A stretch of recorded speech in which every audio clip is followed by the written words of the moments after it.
This is a Vault Studios production.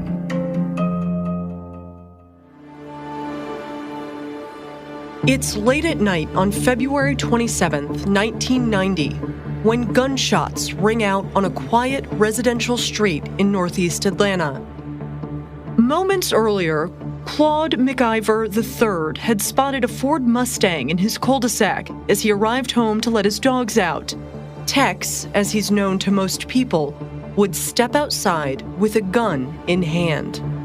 3 young men were sitting in the Mustang. 2 would tell police they saw Tex pull out the gun and fire. First, 2 shots in the air, and then 2 shots in their direction. As the shots echo throughout the otherwise quiet neighborhood, the driver of the Mustang pulls away and drives off. One of the bullets hits the gas tank, but the 3 young men inside the car escape without injury. According to police reports, McIver at the time denied firing a weapon, but said he chased the teens on foot because he was worried about burglaries in the neighborhood. He was indicted for aggravated assault, criminal damage to property, and possession of a firearm during the commission of a crime.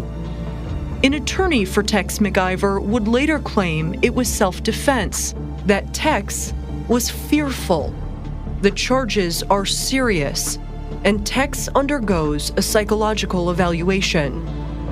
But he's found to not have aggressive tendencies, and for Tex, the whole mess would soon go away. Before the case went to trial, all 3 victims indicated they no longer wanted to press charges, and McIver paid restitution of $2,931. For Tex McIver, life goes on, as if the incident had never happened. The matter is settled privately, and the gunshots are soon forgotten by most people. But this story, buried back in the 90s, would resurface over a quarter century later, following another shooting at the hands of the same man. A shooting that would draw similar claims of fear and a seemingly endless series of questions only one person could answer. Why did it happen? What was this done on purpose? Or was this simply an accident? All this stuff has cascaded down on you, Tex. And a year ago or 6 months ago, you couldn't have wrote a book about this and believe it would have come true. But it did come true. And yeah, it's heartbreaking. I'm Kaitlyn Ross. This is Intent, the Tex McIver case, Chapter 1.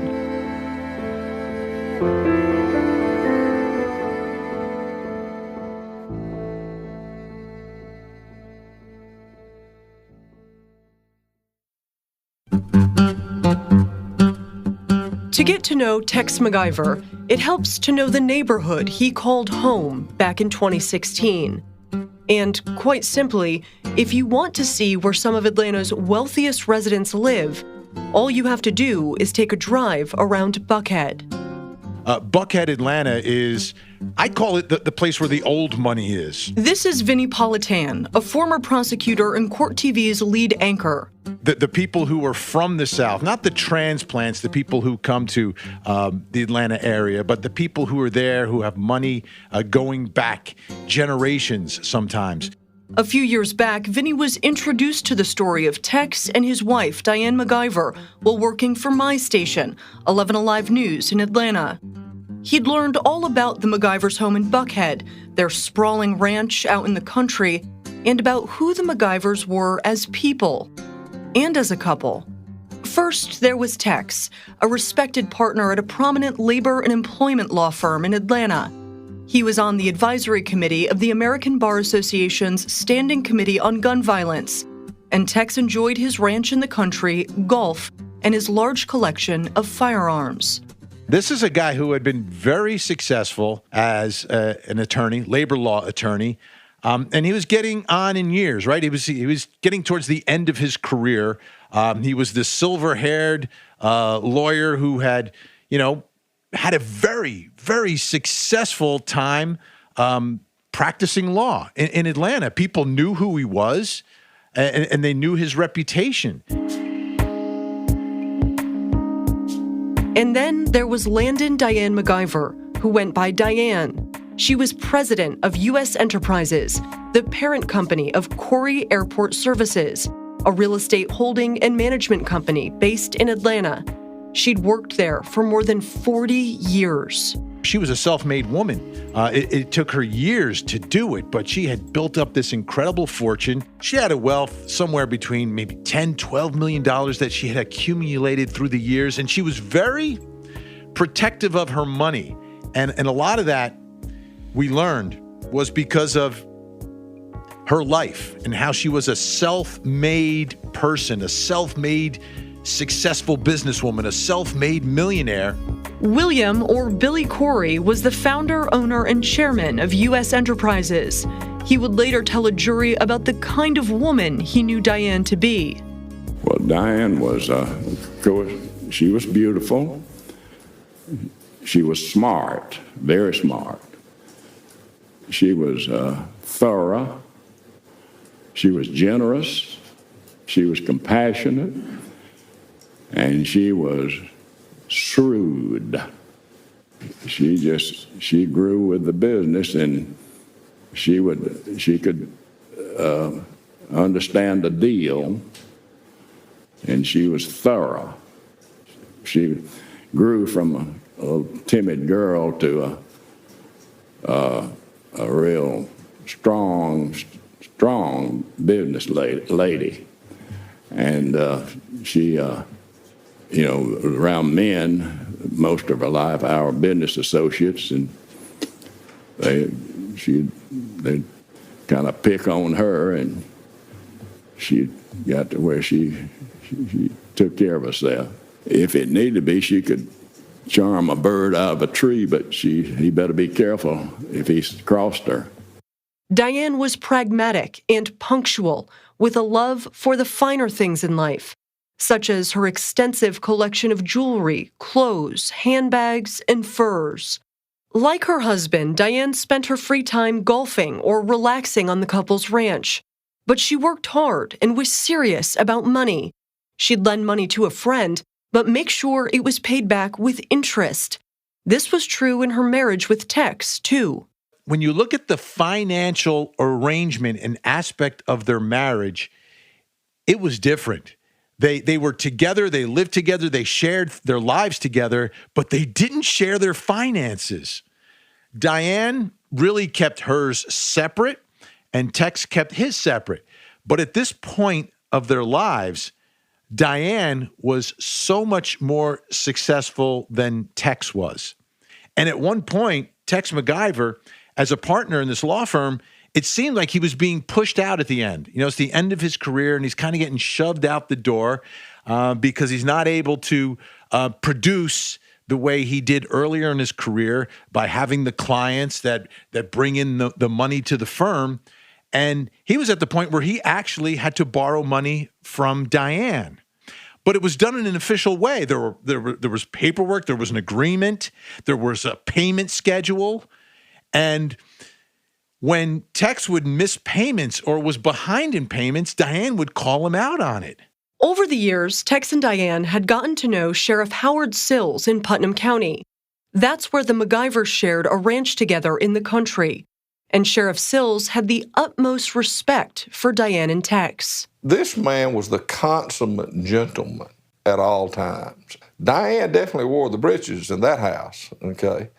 And he was the consummate gentleman at all times.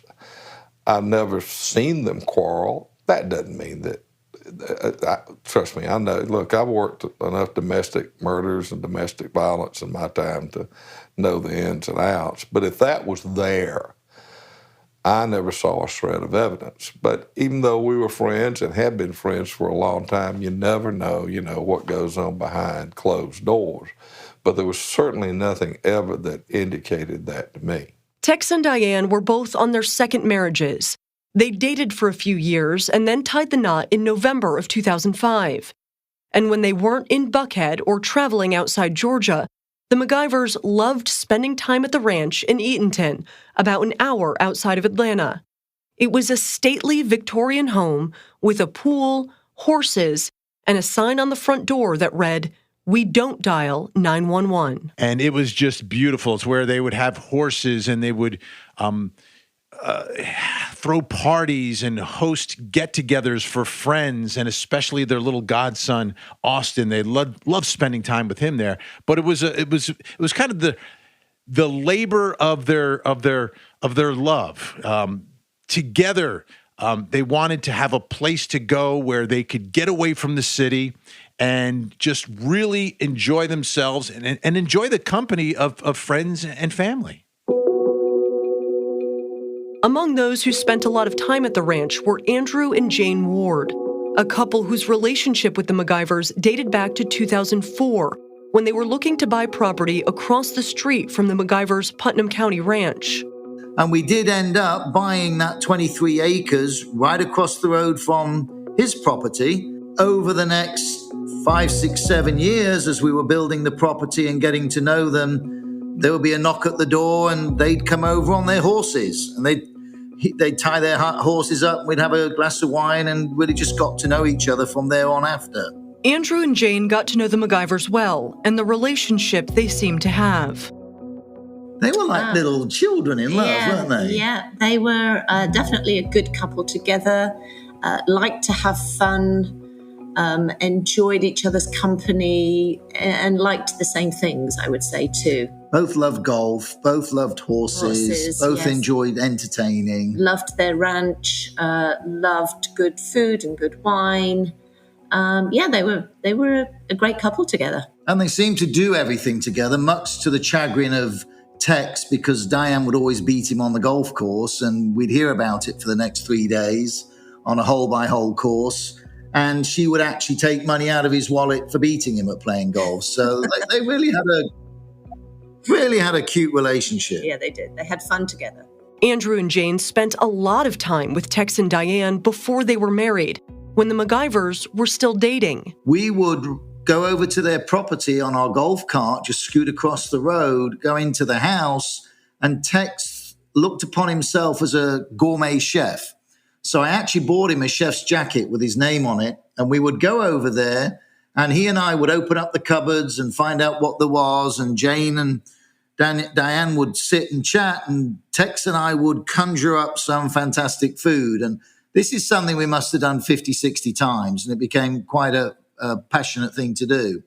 And usually by about 10 o'clock at night, we were all half asleep on the sofa, and we'd kind of wake up and go, hey, it's time to go home. You know, they both had quite big jobs in big careers in Atlanta, and they really enjoyed their ranch, as they called it. That's their time to relax, to be together, spend time, and do the things that they enjoyed doing. Yeah, they were like giggly teenagers. Yeah. And I'm guessing Tex was well into his 60s when we met them. And she was, I don't know, 10 years younger than him, maybe more. But they just acted like giggly teenagers all the time. And I used to comment when we got home from dinner with them how sweet it was that they would sit there and hold hands, because my own parents didn't used to sit and hold hands on the sofa.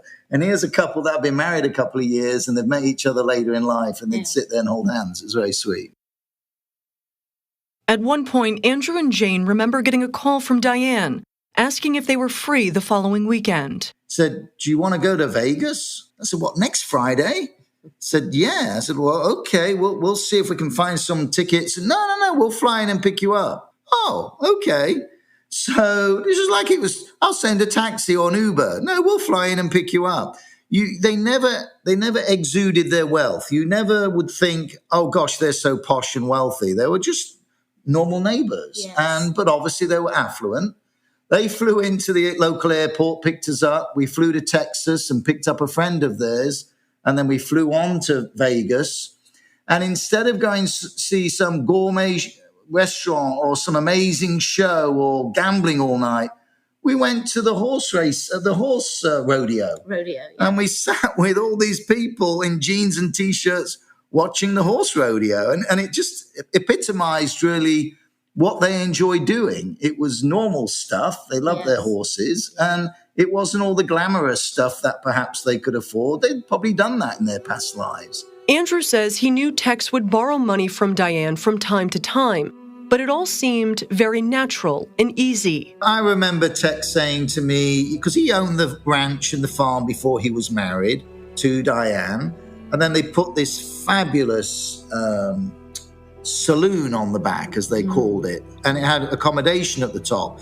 I think at some point I remember Tex saying to me, yes, well, I borrowed the money from Diane to build the saloon out the back. It's just tax advantageous to do that. But, it's all ours now. We share all this together. From the outside, Tex and Diane McIver appeared to enjoy each other's company and the life they'd built together. They appeared to have it all. But in 2016, their love story came to a sudden and violent end.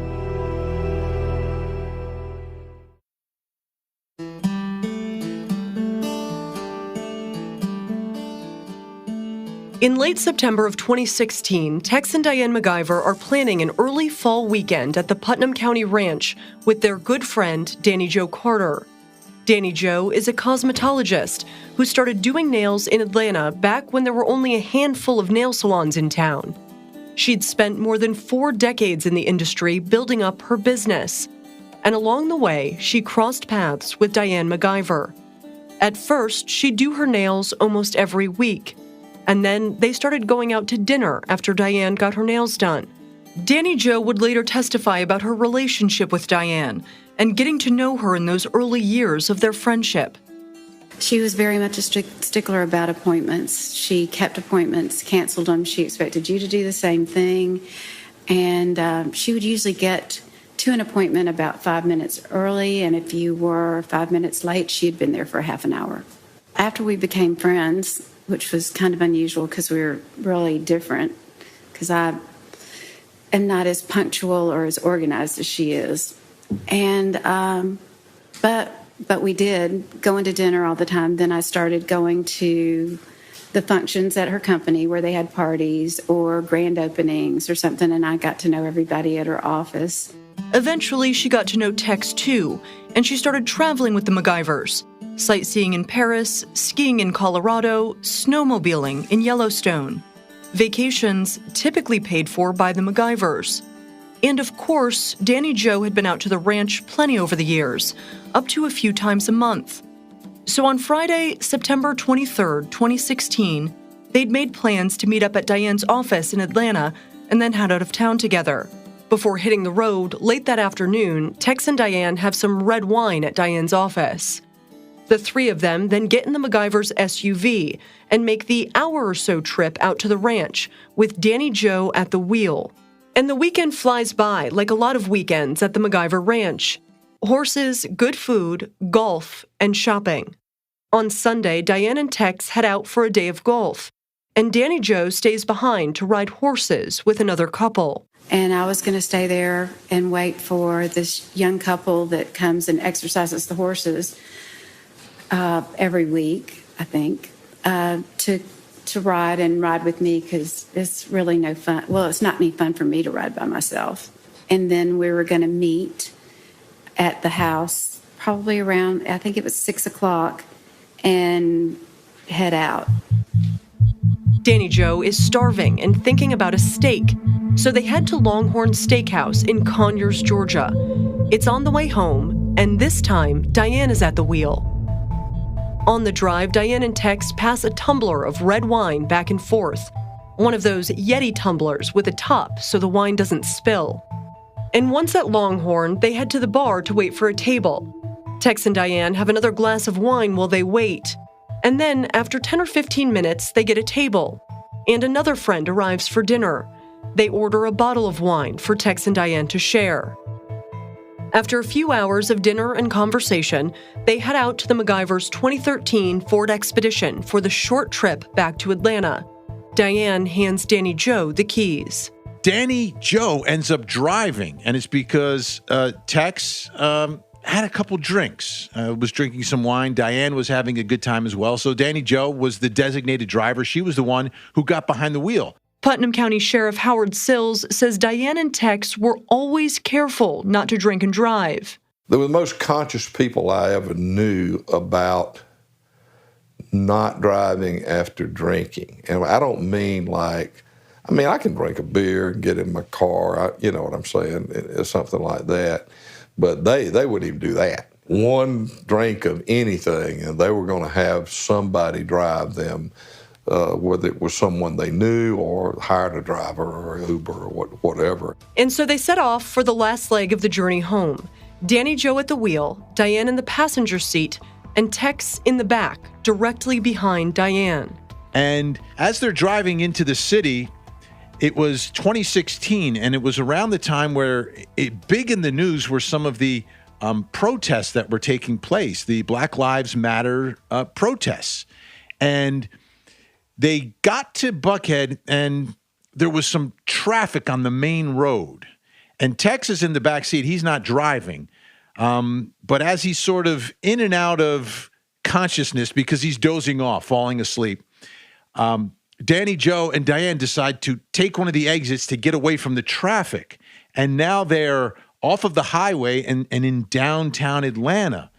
And at this point, there is some concern in the car because, and there's different stories, different versions of it, but concern about possible danger because of who is in the streets. Now, one story that came out was that Tex was very concerned about Black Lives Matter protesters being there and it being very dangerous. Another version of the story is that they got off of the highway and under the underpass was a place where there was many homeless people were. Either way, as a result of this fear, Tex asked Diane to give him his gun, which he keeps in the console in the truck. So she goes in there, and in a shopping bag, like from a supermarket, a plastic shopping bag from a supermarket, is his gun. And now he's in the back seat with the gun, and Danny Joe and Diane are in the front seat, and they start driving, and they're on Piedmont Avenue, and you're heading from downtown Atlanta to Buckhead, which is north of Atlanta. At some point, as the McIvers and Danny Joe are driving through Atlanta, Danny Joe and Diane in the front and Tex in the back with the gun in his hand. At some point, the gun goes off. And it pierces the passenger seat and ends up striking Diane. And she is now shot. And at first, Danny Joe thinks that there's a joke going on because Diane says, I've been shot. And what do you mean you've been shot? And there's a level of panic inside this Ford Expedition. But at that point, Tex seems to take over in telling Danny Joe what to do, where to go. Where they go, much will be made of that decision in the months and even years that follow.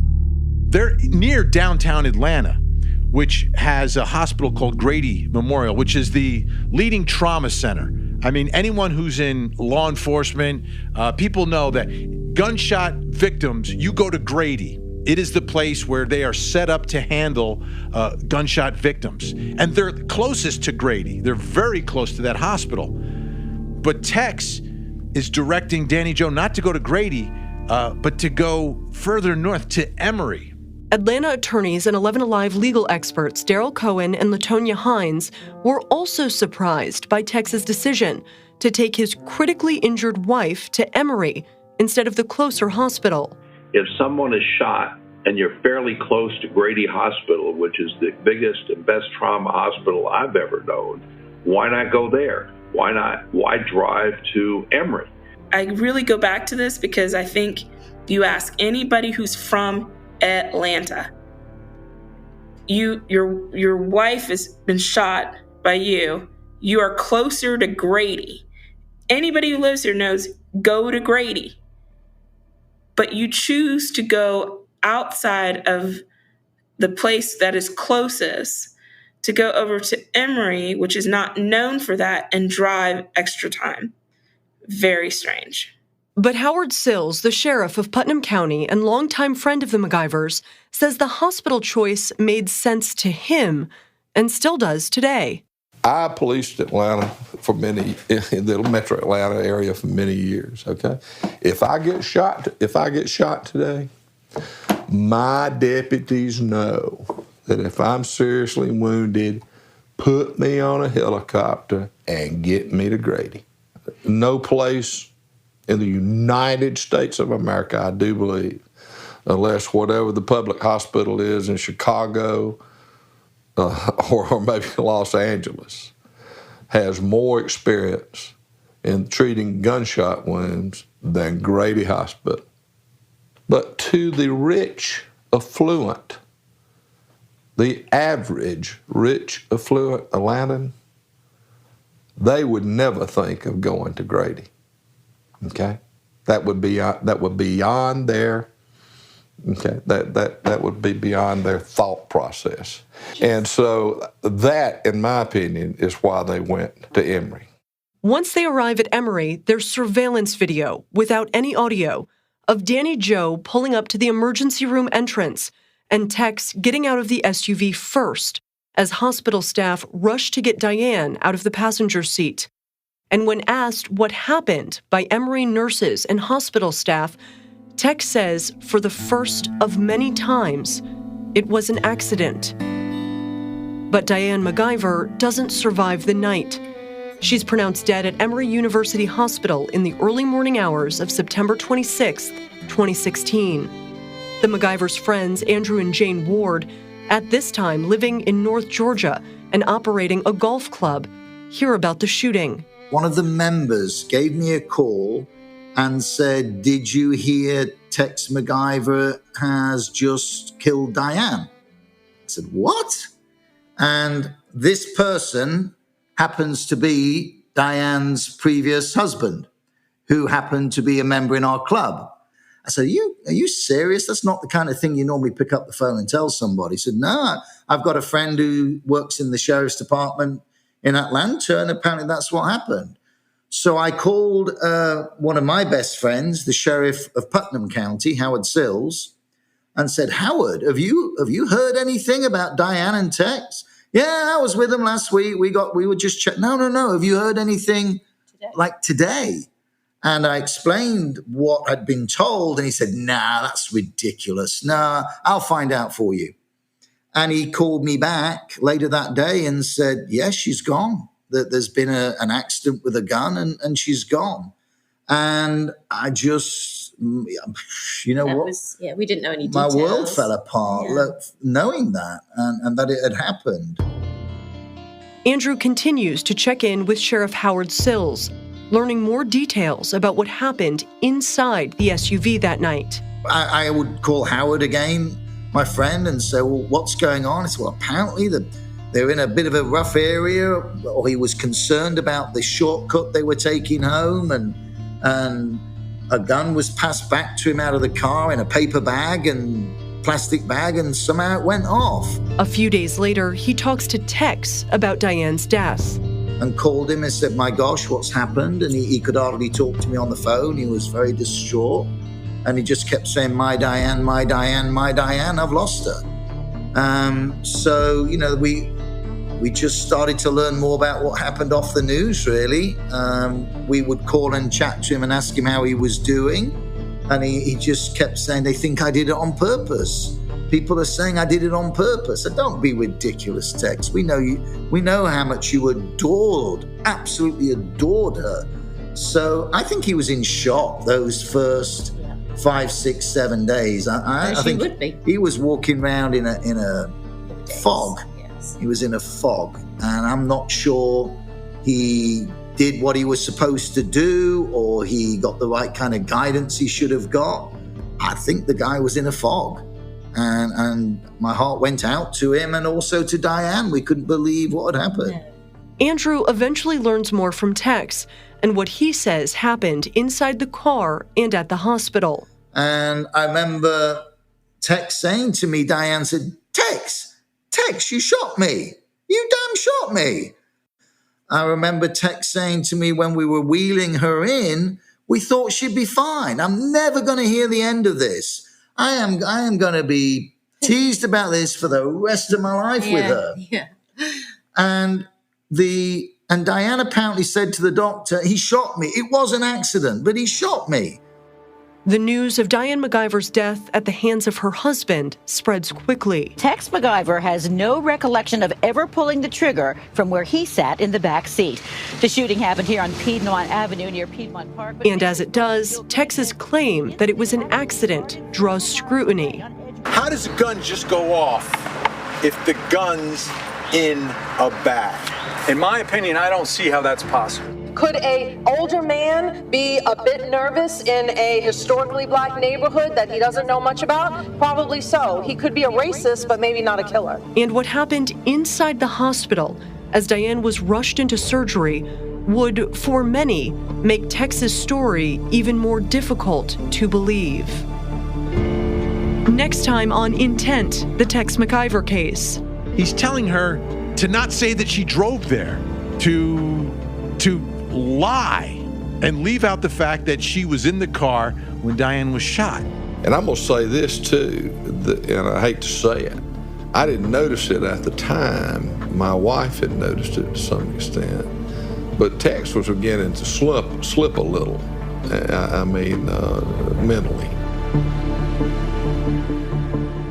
Intent, the Tex McIver case, is a co-production of Volt Studios and 11 Alive WXIA News in Atlanta. Thanks for all of the support from 11 Alive News Director Jennifer Rigby and my colleagues at 11 Alive, including Addie Haney, Wes Rada, Jack Scott, Kelly Kremis, Jesse Nussman, and Tien Johnson. Also, special thanks to Court TV lead anchor Vinnie Politan and our legal experts LaTonya Hines and Daryl Cohen. Will Johnson and Brian Weiss are executive producers with Volt Studios. Reed Redman produces, researches, and edits the podcast. Richard Humphreys at Tacoma Media in Silver Spring, Maryland, mixes and edits the show. You can find me on Facebook at Kaitlyn Ross 11 Alive or on Twitter at Kaitlyn Ross 1.